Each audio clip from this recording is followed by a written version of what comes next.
En tiempos donde la información periodística se trata como una mercancía, y donde el gobierno del Estado tiene nómina a los grandes medios de comunicación locales, hay esfuerzos en Querétaro que buscan dar voz a los que no tienen voz, que luchan por la veracidad informativa y por la democratización de los medios de comunicación. El invitado de hoy, aquí en Burlando el Cerco, es un periodista de investigación que lleva ya mucho tiempo luchando desde su trinchera. Bienvenido, Agustín Escobar. Gracias, Nando. Muchas gracias por esta invitación a Burlando el Cerco. También Gracias, José Luis. Bienvenido. Gracias, al contrario. Ya por fin nos pudimos juntar con Agustín, teníamos pendiente este episodio. Sí, bienvenido, Agustín, a Burlando el Cerco. Pues bien, ya te presentó brevemente. Nando, hay que decir que además de ser un periodista de investigación de larga data, muy comprometido con las causas sociales y políticas más sensibles del pueblo de Querétaro, pues también eres productor y locutor en Radio Universidad Autónoma de Querétaro, con tu programa La Suave Patria, y además tienes una columna periodística muy importante que ha trascendido, que lleva por nombre Asalto de Página, y que incluso fue objeto de censura durante mucho tiempo por parte de la propia universidad, a auspicios de no sabemos quién, pero que finalmente volvió al aire. Es una columna donde, bueno, tu trabajo periodístico se vuelca todo el tiempo, estás en los temas coyunturales de Querétaro, y justo de ello queremos hablar. En primer término, un tema que sigue en boga, que ha sido pues una piedra en el zapato, otra, para el gobierno del Estado, para el Partido Acción Nacional, y se trata de la extracción y tráfico ilegal de mercurio en la zona del semidesierto queretano. Una papa caliente que les cayó hace algunas semanas, y con la cual han tratado de lidiar mediáticamente, de decir que no tienen nada que ver, que son acusaciones falsas de la oposición aquí en Querétaro, pero que pues se dio a conocer a través de medios nacionales por la investigación que hizo la Agencia de Investigación Ambiental de Estados Unidos, y en la que señala que Querétaro es el punto donde se origina el mayor flujo de mercurio extraído ilegalmente por parte del Cártel Jalisco Nueva Generación. Actividad con la que esta organización se ha expandido hasta Bolivia, Perú y Colombia. ¿Qué hay de ello, Agustín? Cuéntanos. Luego hablamos de quiénes andan implicados en este penoso asunto, pero primero cuéntanos desde tu visión periodística qué hay al respecto. Bueno, el mercurio en Querétaro pues tiene, como muchos sabemos, tiene una historia muy larga que se remonta hasta la época prehispánica, es decir, hace 2000, 3000 años, en que de la Sierra Gorda se ha extraído el mercurio. Antes, en la época prehispánica, era con fines rituales, y ya había mineros desde aquella época. Después, el mercurio, a la llegada de los europeos, lo empezaron a utilizar para amalgamar el oro y la plata. Es decir, para separar el oro y la plata, porque este metal, al ser líquido, se impregna al oro o a la plata cuando está todavía en la bruto, piedra, en bruto. Uh-huh. Entonces lo meten a un horno y tiene la cualidad de separar tanto el oro como la plata.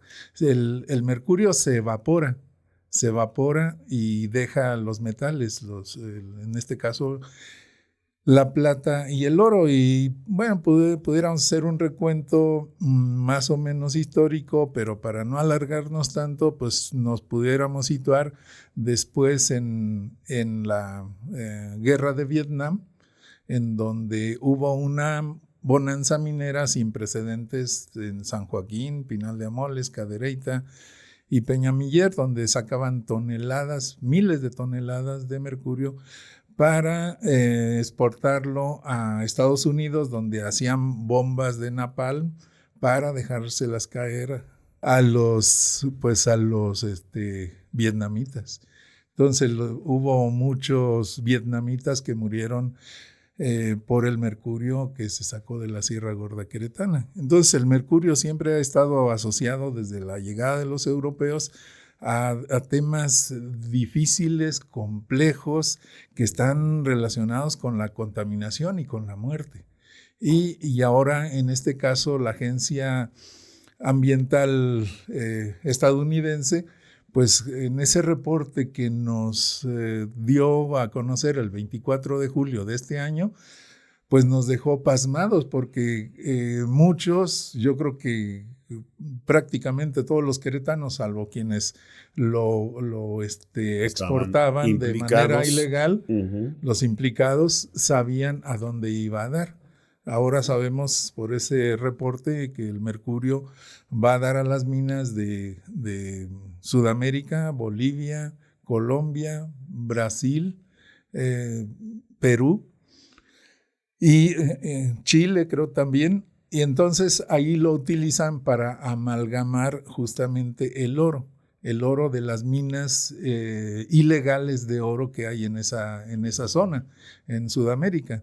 Entonces este mercurio que sale de la Sierra Gorda Queretana le es de mucha utilidad a quienes extraen oro de manera ilegal en minas de lo mismo en Sudamérica. ¿Y quién mejor para hacer esta conexión de lo que se produce aquí con lo que les hace falta en Sudamérica que pues los cárteles del narcotráfico? Y pues ahí es donde aparece como un actor en una actividad productiva más, aparece el cártel Jalisco Nueva Generación. Y pues en la Sierra Gorda Queretana, como esta nueva, ya no sería bonanza porque no llega a esa magnitud, pero sí a una producción pues importante de oro, de mercurio en la Sierra Gorda Queretana. Empieza a partir de 2009, entre 2009 y 2010, cuando se empieza a explotar nuevamente de manera artesanal este mercurio, que ahora sabemos que va a dar a Sudamérica. Vía un cártel del narcotráfico como es el cártel Jalisco Nueva Generación. Sí, por eso es que aparecen los vínculos que hace obviamente la agencia ambientalista estadounidense, nombrando a algunos personajes locales queretanos como Alejandra Pulido y Juan José Zamorano Dávila. Alejandra Pulido, la exsecretaria administrativa del municipio. Tiene, si nos vamos revisando lo que cada uno de ellos es aquí es aquí en Querétaro, pues tiene una historia cada uno de ellos muy interesante. En el caso de Alejandra Pulido, en el informe se dice que fue diputada federal, pero realmente no fue diputada federal. Si acaso fue candidata a diputada local, porque estuve revisando, investigando los antecedentes que uno puede encontrar en las redes sociales, principalmente a través de cualquier buscador. Y ella más bien fue precandidata, pero nunca llegó a la candidatura por el PAN en el 2018, cuando justamente Obrador gana la presidencia de la República. Y después Alejandra fue ocupando algunos puestos administrativos al interior del PAN, y después antes del 2018, y en el 2018 Luis Nava la nombra como secretaria de administración de su gabinete. Entonces, y solo dura un año Alejandra. Y ese año que duró, pues al siguiente, en el 19, Exactamente dura un año. Y en el 19 renuncia. En los periódicos se dice que por razones familiares, personales. Sin embargo, 2019 coincide justamente con el año en que inician las exportaciones de gran calado a Estados Unidos, a Sudamérica del mercurio, donde pues, de acuerdo al reporte, obviamente, se señala que su pareja sentimental, Juan José Zamorano Dávila, y el hermano de son quienes están vinculados al tráfico al contrabando de mercurio hacia Sudamérica. Sí, exacto. Y algunos informantes con los que yo estuve hablando en estos días dijeron que el mercurio de la Sierra Gorda va a dar a Bernal. No, perdón, me equivoqué. Creo que fue un lapsus muy brutus. Corrige. Yo dije, llegó pero muy rápido. Das a tiempo. El corrector me lo permite. En Bizarrón.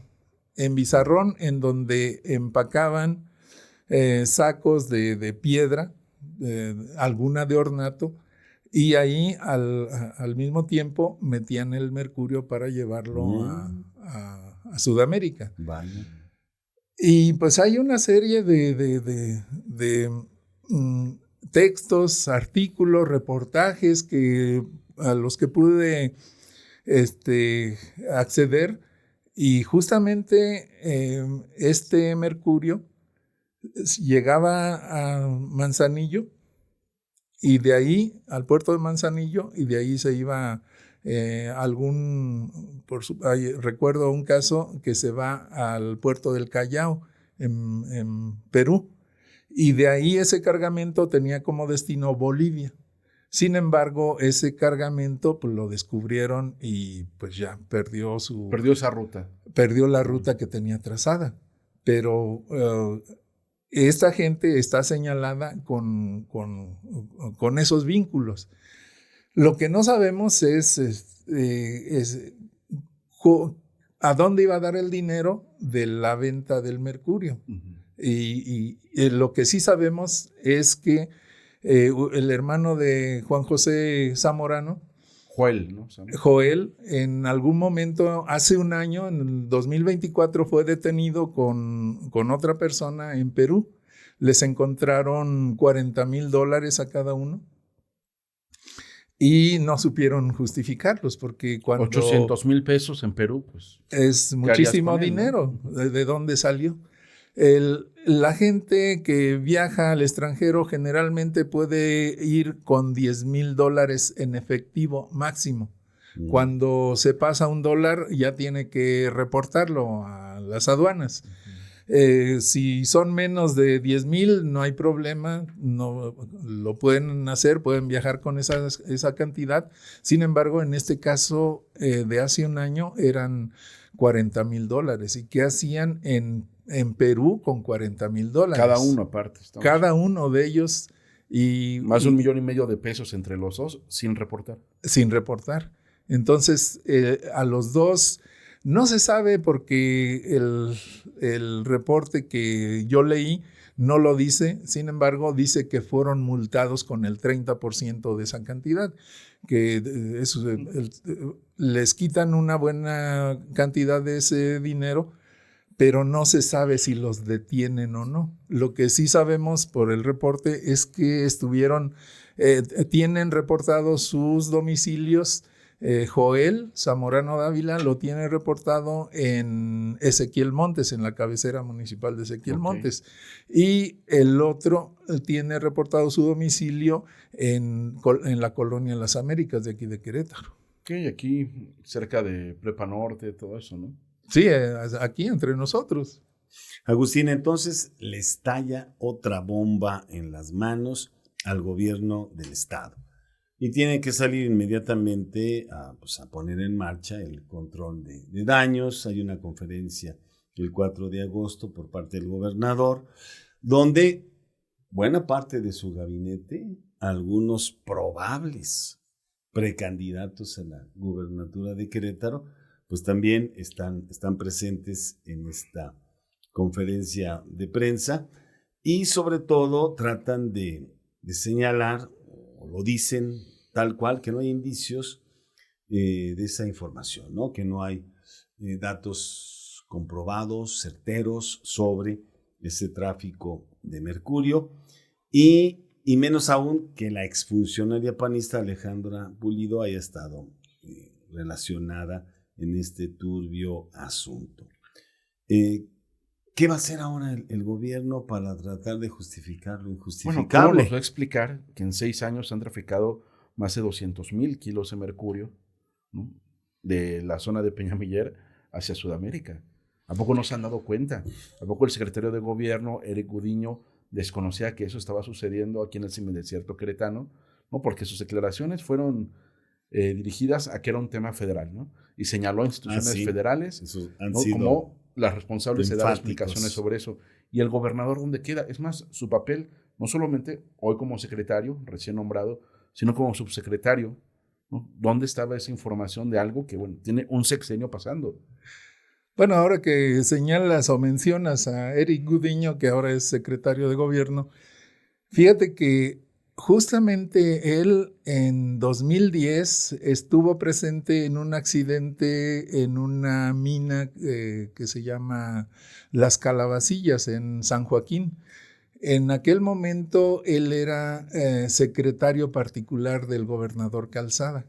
Y hay gente que lo recuerda en ese accidente, porque el gobernador Calzada, el secretario particular que era Eric Gudiño y otras autoridades acudieron porque estaban muy preocupados porque fueron 2 mineros los que se cayeron en un tiro de más de 300 metros y ahí está, aparece en una fotografía, ahí está justamente el que ahora es secretario de gobierno.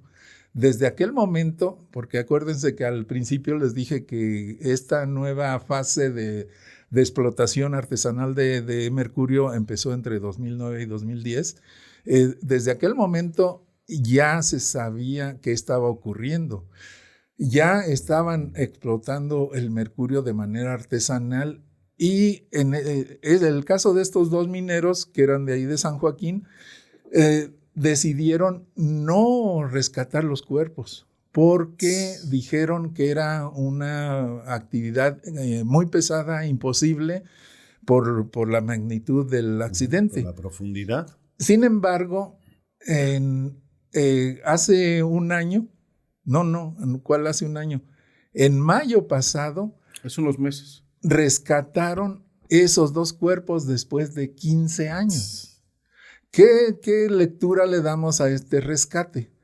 Pues que estuvieron trabajando en Las Calabacillas, esa mina de San Joaquín, estuvieron trabajando explotando el mercurio.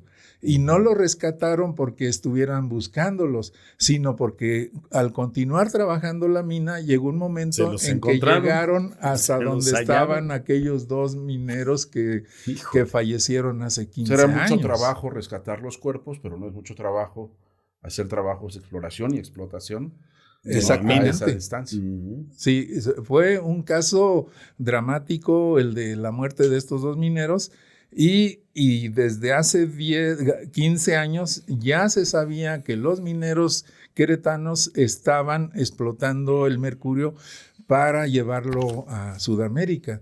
Y en este caso, ¿cuál es el papel de los mineros locales? Es decir, los que están ahí en las minas, los que se arriesgan a caerse en un tiro, los que se arriesgan o los que se enferman por los vapores que produce el mercurio. Pues es la cadena más débil de este tráfico ilegal de este mercurio, de este metal.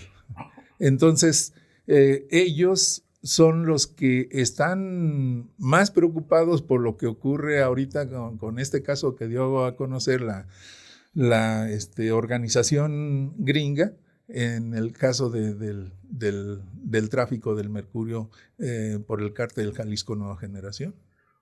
Y aquí mi pregunta sería, Agustín, Tocho, el gobernador y el exgobernador también se han llenado la boca de decir que en Querétaro no hay presencia de cárteles, ¿no? Y ahora una agencia de Estados Unidos dice que no solamente opera en su, digamos que en su negocio habitual, ¿no? Que podría ser el tráfico de estupefacientes y sustancias narcóticas y demás, sino que, bueno, ya han ampliado sus horizontes empresariales, los cárteles de narcotráfico aquí en Querétaro, y ahora se dedican a la exportación de este mineral. Sí, exactamente. Es una actividad que deja muchísimos millones de dólares. Entonces, por eso es que están ahí. La agencia dijo que entre 2019, en el informe que del 24 de julio pasado, dijo que entre 2019 y 2025, el Cártel Jalisco Nueva Generación envió 200 toneladas de mercurio ilegal a las minas artesanales, también de las minas artesanales de la Sierra Gorda, a otras minas artesanales que son las de Sudamérica. Y ahí fue utilizado para la extracción ilegal de oro y generó ganancias de 8,000 millones de dólares. O sea, es una cantidad impresionante. ¿A dónde va a dar este dinero? O sea, tantos millones de dólares, ¿a dónde van a dar? ¿Cómo los vemos en Querétaro? Bueno, Querétaro, como otras ciudades que tienen un crecimiento impresionante, pues es obvio que se dedican al lavado de dinero. O sea, Querétaro es una ciudad que tiene lavado de dinero. Hay un investigador que se llama Eduardo Buscaglia, que justamente él hace una investigación donde señala cómo uno puede advertir el lavado de dinero. Pues es un crecimiento del Producto Interno Bruto de esos lugares exponencial. Y también, pues, el crecimiento de la ciudad en sí. Uh-huh. O sea, ahí encuentras casinos, encuentras restaurantes, encuentras todo tipo de negociaciones, porque los cárteles inyectan los millones de dólares que trafican en actividades lícitas. Entonces, ¿qué va a hacer ahora el gobierno para salir de este trance? ¿Estará muy seguro de que no hay nada que ocultar, que nada tiene que ver Alejandra Pulido, que los mineros pueden estar tranquilos? Por eso organizaron una conferencia de prensa, pues un tanto extraña, el pasado martes 12 de agosto, donde estuvo la subdelegada Clemencia López en la Plazuela Peñamiller. Y allí pues trataron de desmentir el informe de la agencia de Estados Unidos, aunque al final incurrieron en algunas contradicciones. ¿Qué opinión tienes sobre esta medida desesperada? Porque seguramente no fueron los pobladores de la Plazuela quienes convocaron a tal conferencia de prensa y pues trataron pues de salir de este difícil trance. En la Plazuela tienen 4 minas, como lo dicen ahí en la entrevista colectiva de los mineros o habitantes de ahí de la plaza del lugar. 2 de ellas están cerradas por conflictos. Tienen conflictos que todavía no entiendo la magnitud de los mismos, pero están cerradas. Sin embargo, esas 2 que están cerradas son las que tienen o tenían mayor producción de mercurio.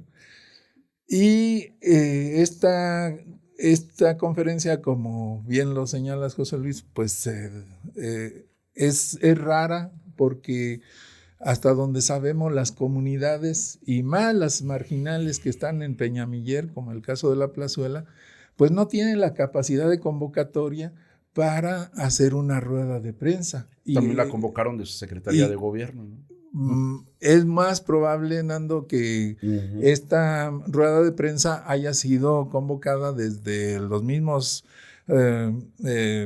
organismos públicos, o en este caso algún subsecretario de gobierno o el mismo secretario de gobierno. No, bueno, él creo que tiene otras actividades más relevantes, y es muy probable que haya sido convocada desde ahí. Y llegaron, por eso es que llegaron los periodistas a hacer una serie de preguntas que incluso, si se fijan, las preguntas están muy dirigidas. ¿Verdad que ustedes no se dedican al tráfico de Nunca mercurio? han extraído mercurio para mandar a Sudamérica. ¿Verdad que ustedes ni sabían que aquí se extraía el mercurio?